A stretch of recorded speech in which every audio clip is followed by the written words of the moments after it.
문재인 민정수석 일어서 보세요. 저 사람들이 외부 인사입니다. 저 사람들이 정치한 사람입니까?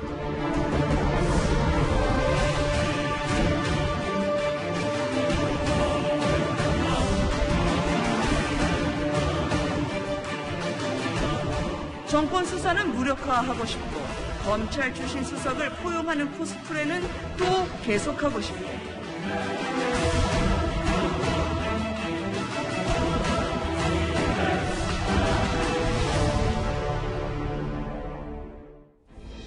예, 목요일 뉴스탑 10 바로 여기부터입니다.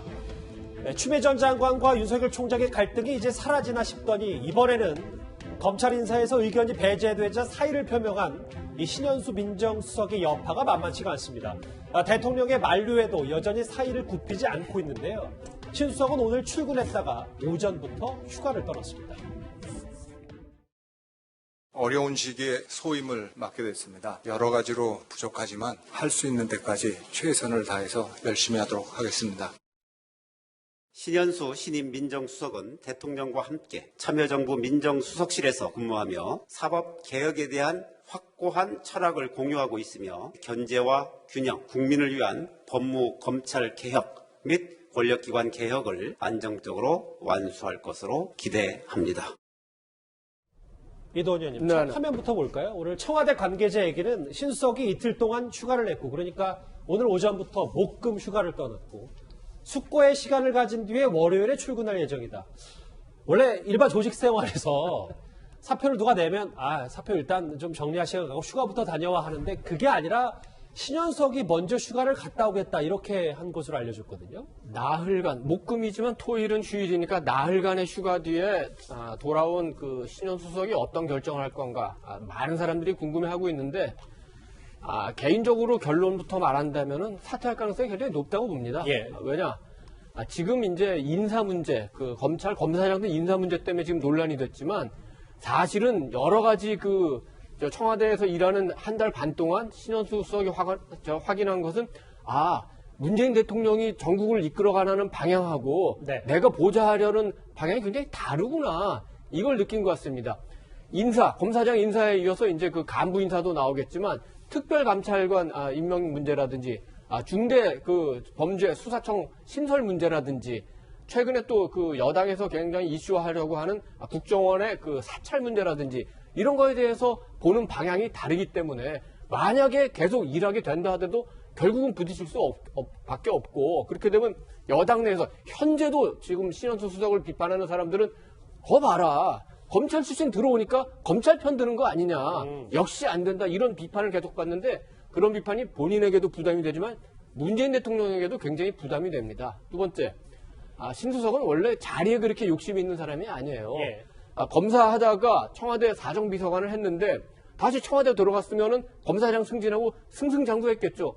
그러나 청와대 왔다 검찰 돌아가는 거 맞지 않다. 깨끗하게 접고 변호사 생활하다가 이번에 이제 문재인 정부 들어서 국정원 갔다가 쉬고 청와대 왔는데 지금도 무슨 어떤 자리를 원해서 온 건 아니고 대통령이 직접 해서 왔죠. 굳이 그럼 오늘 내일 왜 휴가를 냈느냐. 요거는 뭐 기술적인 문제가 조금 있겠습니다. 첫째, 아침에 이제 대통령하고 티타임을 해야 되는데 대통령이 굉장히 불편하지 않습니까? 말 한마디 안 한다고 하시죠. 또 하나는 오늘이나 내일이나 아니면 다음 주 월요일 날 검찰 차장급, 부장급 인사가 있습니다. 그렇죠. 거기에서 내가 직접 관여하지 않겠다. 그런 뜻도 포함하는 것 같습니다. 알겠습니다. 김경진 의원님. 예. 오늘 동아일보 보도에 따르면 어제 저녁에도 청와대 참모진이 신수석을 만나서 사의 표명 철회를 설득했지만 굽히지 않았다고 한다. 그러면서 전원이 나는 자세를 변치 않는다. 글쎄요. 주말 지나도 쉽게 바뀔 것 같지는 않아 보이는데. 전혀 바뀔 것 같지 않습니다. 그러니까 어차피 지금 이 상황을 대통령이나 비서실장 입장에서는 최선을 다해서 신수석을 설득하는 듯한 모양이라도 좀 만들어야 되는 것 같고 네. 또 신수석은 고민하다가 그냥 그만두는 모양이라도 모양새라도 있어야지 그냥 좀 부드럽게 이게 톤다운이 되는 것이 아닌가 싶어서 아마 저런 절차를 밟는 것 같고요. 제가 볼 때는 바뀔 것 같지는 않아요. 그러니까 이게 인사 문제에서 촉발된 것이라고 하지만 인사 문제는 겉으로 드러난 어떤 수면 위의 조그만 일부인 것 같고 아하. 큰 틀에서 아까 이돈 위원님 말씀하신 대로 지금 이 민주당 일각에서 추진하는 중대범죄수사청 그러니까 검찰을 사실상 공중분해하려고 하는 어떤 제도게요. 이게 민주당 일각의 뜻이 아니고 본질적으로 대통령의 뜻이다. 지금 이렇게 생각을 하는 것 같고 그다음에 일부 언론에서 나왔던 그 백운규 산자부 장관에 대한 영장 청구에 대해서 뭔가 좀 역할을 해주기를 바랐던 이제 그 사실관계는 확인할 기류는 없지만 네. 그 신년 기자회견 때 대통령께서 그랬거든요. 그 월성 1호기에 대한 감사원 감사는 정당했다라고 얘기를 했는데 사실은 백운규 장관에 대해서 검찰이 영장 청구하니까 또 정부 정책에 대해서 이게 검찰이 수사하는 것이 어디냐에 청와대에서 이 메시지가 나왔거든요. 네. 결국은 그 모든 것들이 보면 이 신년 기자회견 때의 말씀하고 달리 대통령께서 그런 방향으로 생각을 하고 있기 때문에 그렇다라고 본인은 판단을 하고 있는 것 같고 그래서 본인이 모셔야 되는 대통령하고 본인의 생각하고 철학이 근본적으로 다르기 때문에 도저히 어떻게 할 방법이 없다. 이렇게 생각해서 아마 사의 표명을 한 것 같고 그런 상황이라면 어떤 상황이라도 아마 사의 처리하기는 쉽지 않는다. 이렇게 봅니다. 알겠습니다. 김태현 변호사님.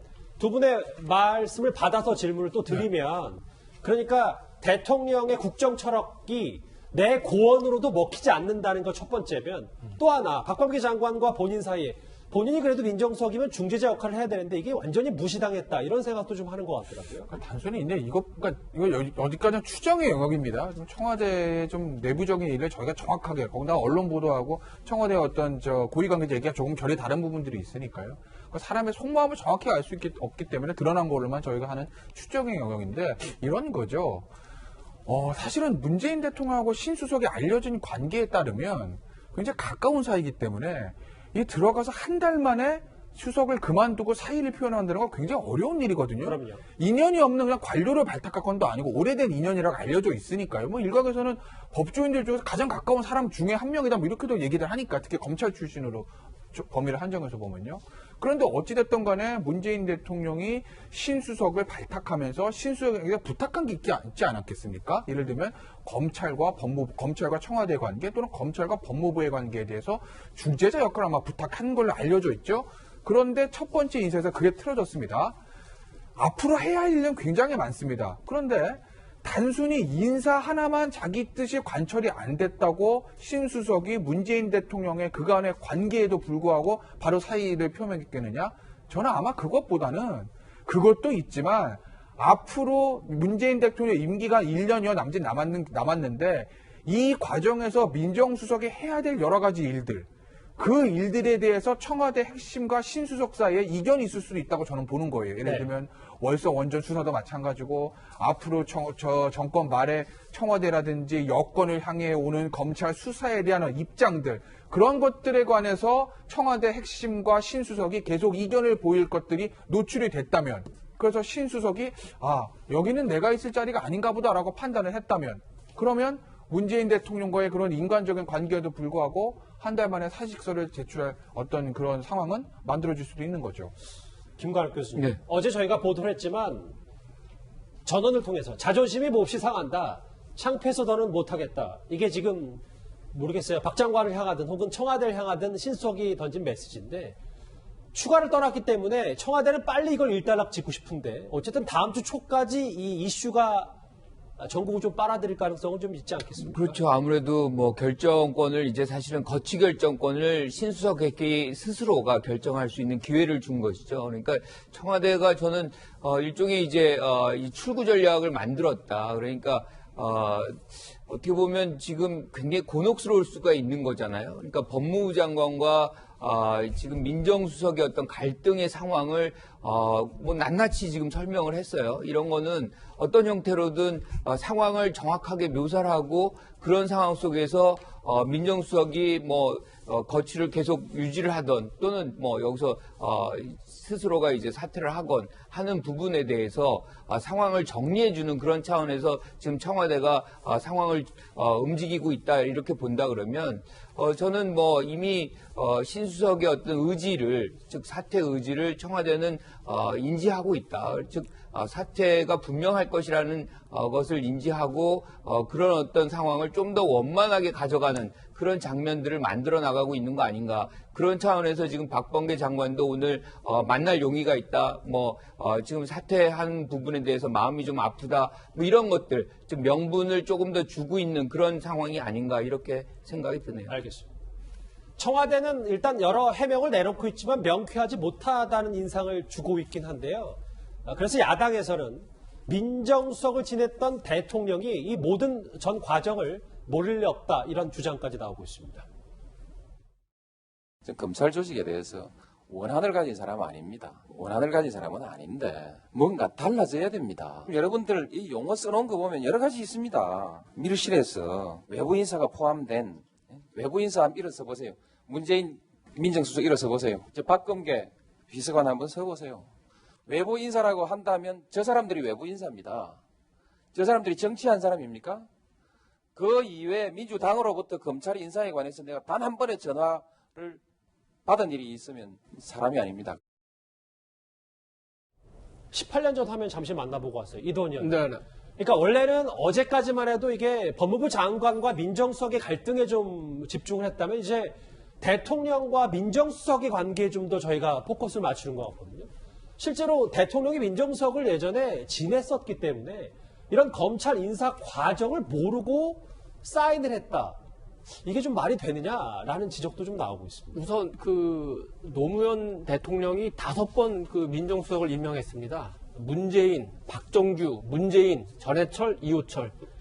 우리나라 민정수석 가운데 2번 민정수석 한 사람은 문재인 대통령밖에 없습니다. 그리고 실제로 문재인 대통령이 민정수석 할 때 황교안 검사의 인사와 관련해서 검찰에서 유명한 얘기가 있습니다. 검찰에서 공안 검사 출신 황교안 검사가 열심히 했으니까 검사장 시켜주자 했는데 문재인 민정수석이 다음 정권에 시키도록 하자 이렇게 했다고 사실상 거절을 한 거죠. 그럴 정도로 어떻게 검찰 인사가 돌아가는지 굉장히 잘 알고 있습니다. 검찰 인사권이라는 게 검찰총장의 의견을 들어서 법무부 장관이 제청을 하면 대통령이 인사를 하는 겁니다. 그렇지만 그 결재판을 들고 대통령에게 가는 사람은 민정수석입니다. 그리고 사실은 검찰총장과 법무부 장관이 인사를 협의하는 과정에서 민정수석이 적절하게 청와의 뜻을 감안하도록 하는 겁니다. 네. 그 과정을 문재인 대통령이 모를 수가 없죠. 그렇기 때문에 청와대에서는 박범계 장관이 협의가 잘 안 끝났는데 그냥 협의가 끝난 것처럼 대통령에게 보고했다는 식으로 설명하는데 이거는 굉장히 성립하기가 어렵고 특히 어제 그저께 청와대 고위 관계자가 이 문제에 대해서 대통령을 결부시키지 말아달라 이렇게 하는데 그건 온당치 않은 겁니다. 이 모든 문제의 책임은 바로 문재인 대통령에게 있는 겁니다. 김경진 의원님. 네. 그렇다면 대통령에게 책임이 있다고 이도원 의원님 말씀하셨는데 민정수석이 무시되고 배제됐다면 정말로 기술적인 부분에서 민정비서관이 수석을 건너뛰고 결재를 받고 박범계 장관과 그 부분만 상의했다. 이렇게 상황 설명이 정리가 될 수 있는 거예요. 그럴 수도 있고요. 아니면 정말 박범계 장관이 대통령하고 직접 전화 통화를 하거나 아니면 대통령하고 별도 독대를 해서 결재를 받았을 수도 있겠죠. 어쨌든 최종 인사권자는 대통령이니까 어떤 식으로든 간에 대통령의 동의만 득하면은 이게 되는 문제다 보니까 민정비서관이나 민정수석 누가 빠지고 누가 들어갔는지 이 부분은 이제 중요한 것은 아닌데 분명한 건 이도원 의원님 말씀하신 대로 박범계 장관이 단독으로 결재를 받았다 이랬을 때 왜 그러면 민정수석이 같이 안 들어왔냐. 그건 민정수석을 했던 문재인 대통령이 모를 리가 없는 상황이거든요. 그래서 청와대의 설명이라고 하는 것은 지금 눈 가리고 아웅하고 국민들 보고 그걸 믿어달라고 하는 것이 오히려 이 설명하는 방식이나 이런 것들이 더 좀 이게 좀 수준 이하가 아닌가 그런 느낌이 들고요. 어쨌든 저 모든 것은 대통령의 뜻에 따라서 인사가 된 것이다 이렇게 봐야 될 것 같고 실은 대통령께서 저 신현수석하고 생각이 틀리면 본인하고 생각 맞는 사람 민정수석으로 다시 임명하면 되는 겁니다. 근데 그걸 왜 지금 굳이 안 바꾸려고 하면서 이 사단이 나는 건지 그리고 그 해명을 저렇게 옹색한 방식으로 하는 건지 사실은 그 부분이 오히려 의아할 따름이죠.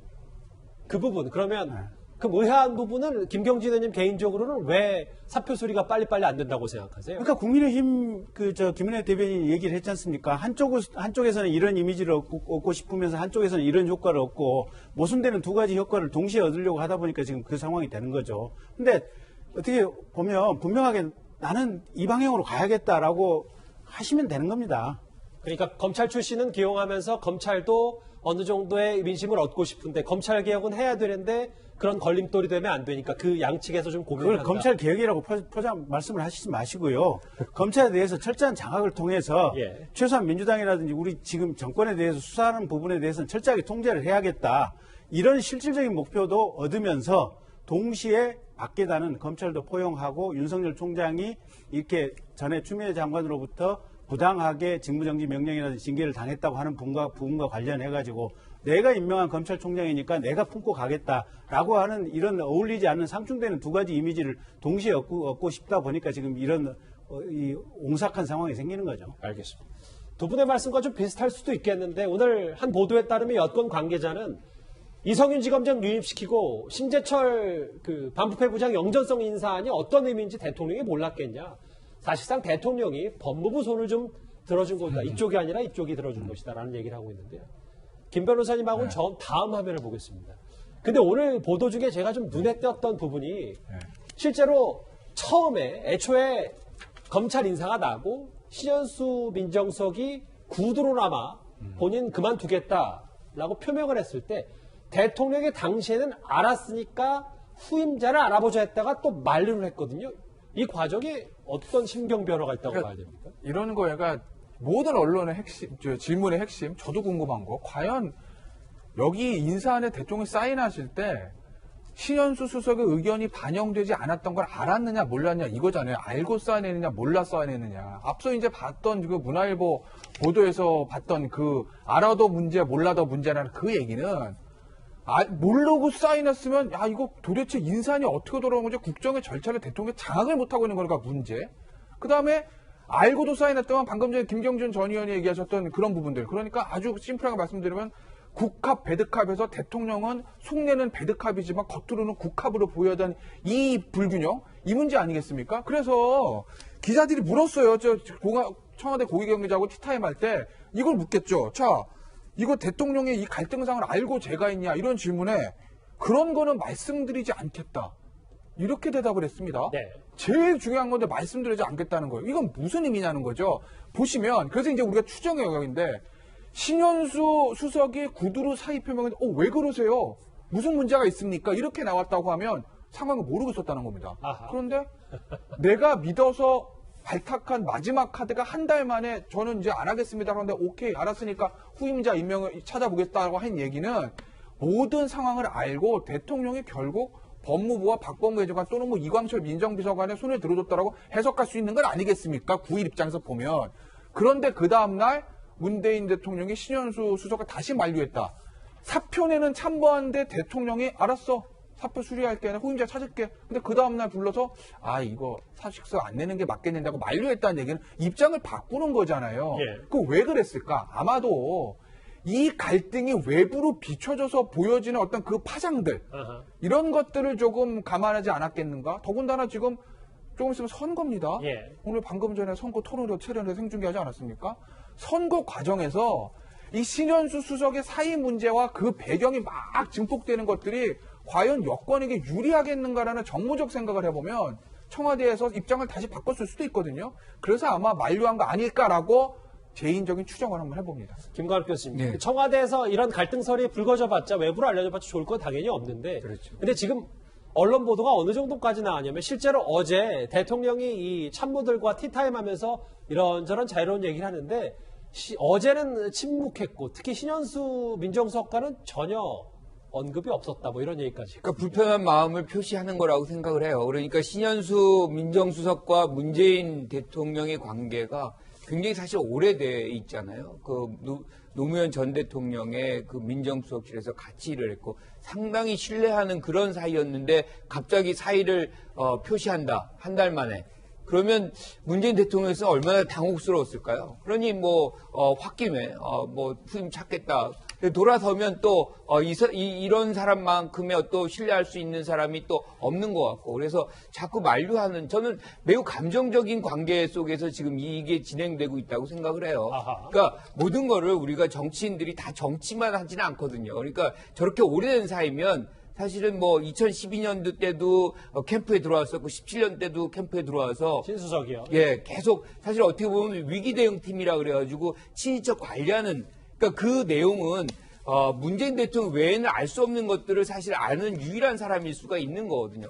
그런 상황 속에서 위기 상황에서 처음에 이제 정부 출범하면서 국정원 기조실장 맡겼고 이번에도 이제 뭐 이 검찰과 법무부의 갈등이 심화되니까 민정수석을 맡겼는데 이 장면에서 한 달 만에 나 못하겠다 그러는데 그런 장면에서 대통령이 좀 불편하지 않았을까 뭐 그런 이 연속선상에서 지금 뭐 티타임에서 뭐 이런 분위기가 나오지 않았나 뭐 이렇게 해석을 할 수 있는 거죠. 김 교수님도 잠시 대통령과 신현수 민정수석의 인연을 언급해 주셨지만 작년 말에 실제로 대통령이 직접 전화를 걸어서 직접 나서서 민정수석이 영입할 정도로 꽤 공을 들인 측근 중에 측근이 바로 신현수 민정수석인데요.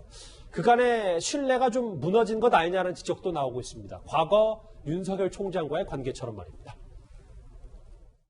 우리 이제 윤 총장님은 사람에 충성하지 않는 그런 자세로 국민들의 신망을 받으셨는데 살아있는 권력에 대해서도 똑같은 자세가 돼야 한다고 생각하기 때문입니다. 환상적인 조합에 의한 검찰 개혁을 희망했습니다. 꿈 같은 희망이 되고 말았습니다. 윤석열 총장이 아니라 다른 어느 누가 총장이 되더라도 흔들리지 않는 공정한 마음폭파 시장을 만들어 정착시키는 것이라고 생각합니다. 이제는 서로의 입장을 잘 알 수 있게 되었기 때문에 국민들을 염려시키는 그런 갈등은 다시는 없으리라고. 제가 들은 추론이 맞나 한번 이도훈 의원님 한번 들어보실래요? 그러니까 일각에서 주장하는 건 문재인 대통령이 일부 여권 강경파의 목소리에 휘둘려서 윤석열 총장이나 혹은 신현수 민정수석 같은 비교적 합리적 인물과 신뢰관계에서 깨지는 거 아니냐. 이게 지금 핵심 아니냐라는 의견인데 동의를 하십니까? 윤석열 총장하고 문재인 대통령은 근본적으로 그 갈등 관계가 될 수밖에 없는 구조에 있습니다. 윤석열 총장은 뭐 지금 다 설명할 수는 없는데 여러 가지 이유로 검찰 내부의 동력이나 본인의 기질이나 이런 걸로 현 정권을 수사하기를 원하고 문 대통령은 당연히 그거를 수사를 받고 싶지 않아 하기 때문에 기본적으로 이해가 충돌하기 때문에 충돌하는 건 어쩔 수 없고 신현수 수석 같은 경우에는 기본적으로 어떤 그 정서적인 그 동지감은 있을 수 있겠지만 국정 운영 방향, 공직자로서 대통령과 고위 공직자로서 국정 운영 방향에 대해서 차이가 있기 때문에 역시 또 갈등할 수밖에 없는 상황입니다. 근데 역대 그 정치사를 보면은 대통령이라는 존재 자체가 굉장히 외로운 존재예요. 예. 그러니까 대통령직을 마치고도 외롭지 않은 사람은 김대중 전 대통령이나 한동안 전두환 전 대통령이나 왜냐 세력을 유지했기 때문에 그렇지 않고 대부분의 그 대통령 박근혜 전 대통령 굉장히 외로워졌고 노무현 대통령도 그 임기 말에 굉장히 외로워졌었죠. 그런 식으로 특히 박근혜 전 대통령처럼 소통이 안 되면은 심리적, 물리적 거리감이 생기기 때문에 대통령은 굉장히 외로워질 수밖에 없습니다. 아직은 이제 문재인 대통령은 친문이라는 세력이 있고 친문 강성 지지자라는 지지 그룹이 있기 때문에 그렇게 뭐 윤 총장이랑 갈등하고 신현수 수석이랑 멀어진다고 해서 당장 외로워지지는 않겠지만 점점 임기 말로 가고 다음 정권을 향해서 친문 의원들이 떠나고 친문 지지자들도 새로운 누군가를 지지할 대상을 찾게 된다면 역시 문 대통령도 어쩔 수 없이 누구나 마찬가지로 외로운 상황에 처할 가능성이 굉장히 높아지는 거죠. 제가 일부 보도를 한번 읽어볼 텐데 신현수 수석은 문재인 대통령과 소주를 할 만큼 서로 신뢰하는 사이였고 그런데 신 수석이 믿었던 대통령이 자신과 원하던 길과 다르게 가니까 굉장히 괴로웠을 것이다 라는 일부 인사의 말을 인용한 보도 하나가 있습니다.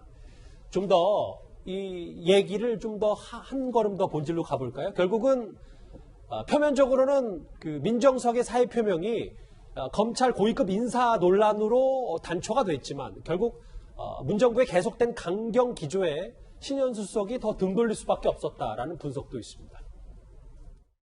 검찰이 실질적으로 1차적 수사를 못하도록 만드는 그런 법안을 준비 중에 있습니다. 6대 범죄 플러스 알파에 대한 직접 수사권을 폐지하고 독립된 수사기관을 만들어서 수행하도록. 그리고 이렇게 되면은 이제 수사 인력을 현행대로 유지할 필요가 없고 필요할 수도 없게 되는 거죠.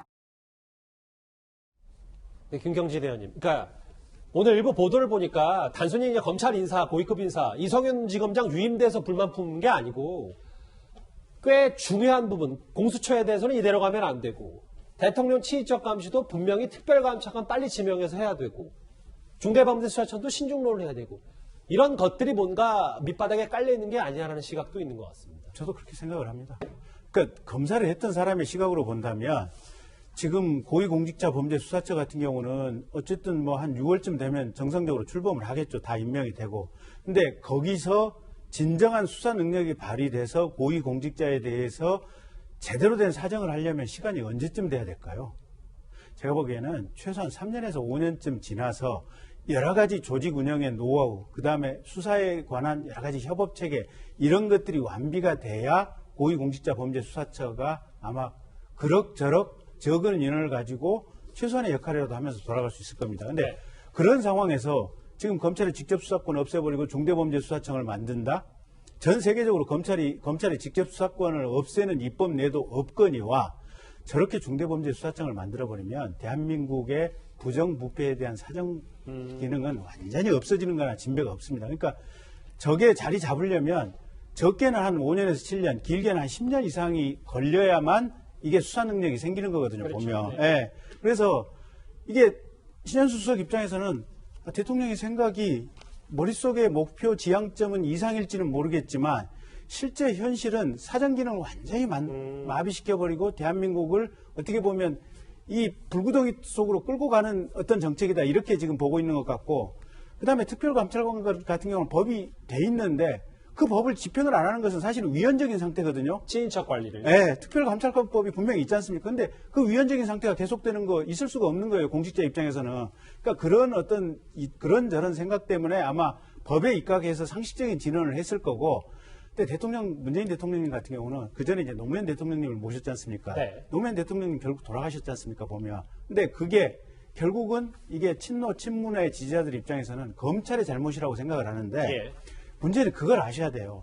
검찰 입장에서는 동기나 배경, 그 어떤 사건 범죄 정보가 검사 앞에 들어오게 된 과정이나 배경, 그러니까 대부분 정적에 의해서 들어와요. 근데 어쨌든 검찰 앞에서 이게 사건에 관한 범죄 정보, 그리고 가능한 한 증거가 들어오면 검찰은 수사를 할 수밖에 없어요. 근데 그 시스템이나 그 어떤 검찰이 운영되는 방식에 대해서 이해가 안 되니까 이게 검찰이 속된 말로 무슨 작업을 했다 이런 식으로 생각을 하는 거예요, 보면. 그래서 그런 데서부터 근본적인 어떤 생각과 관점의 차이가 있다 보니까 신현수 수석 입장에서 난 도저히 민정수석 못하겠다. 이렇게 아마 사고가 이어지지 않았나 싶습니다. 김 변호사님, 짧게 이 질문을 하고 다음 주에 넘어갈게요. 이거는 사표를 낸 신현수 민정수석의 생각이고 대통령 생각이 만약에 추론이 된다면 실제로 이성윤 지검장을 유임시킬 수밖에 없고 한동훈 검사장 복귀를 못한 여러 가지 이유가 점점 정권 말기가 될수록 청와대를 겨냥한 정권 수사가 옥죄어 오니까 마냥 신현수 민정수석의 말만 들을 수 없다. 뭐 이렇게 판단할 수도 있습니까? 뭐 대통령의 생각이 어떤지는 알 수는 없지만 뭐 일부 강경, 예를 들어서 강경파 원고만 다 있으니까 일부 강경한 참모가 그렇게 대통령에게 보고를 했을 가능성을 배제할 수 없다라는 거죠. 임기 말이 되면 아까도 제가 말씀드리지 않았습니까? 검찰의 칼은 정권 핵심으로 향하는 게 이제까지의 상례였고.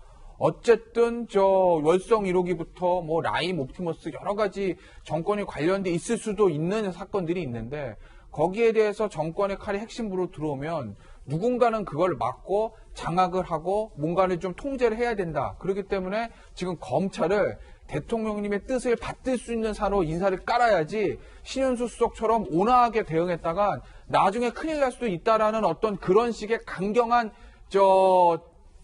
정책, 강경한 보고 이런 것들 했을 강경한 참모들이 대통령 주변에 있을 가능성을 저는 배제할 수는 없다고 봅니다. 과연 그런 만약에 보고가 있었다면 그걸 듣고 대통령이 어떻게 생각하셨는지는 제가 알 길은 없지만요. 알겠습니다. 현직 민정수석의 사이 파문 이게 좀 논란이 쉽게 가라앉지는 않을 것 같은데요. 다음 주제 논란의 중심에 서 있는 또 한 명의 인물로 가보겠습니다.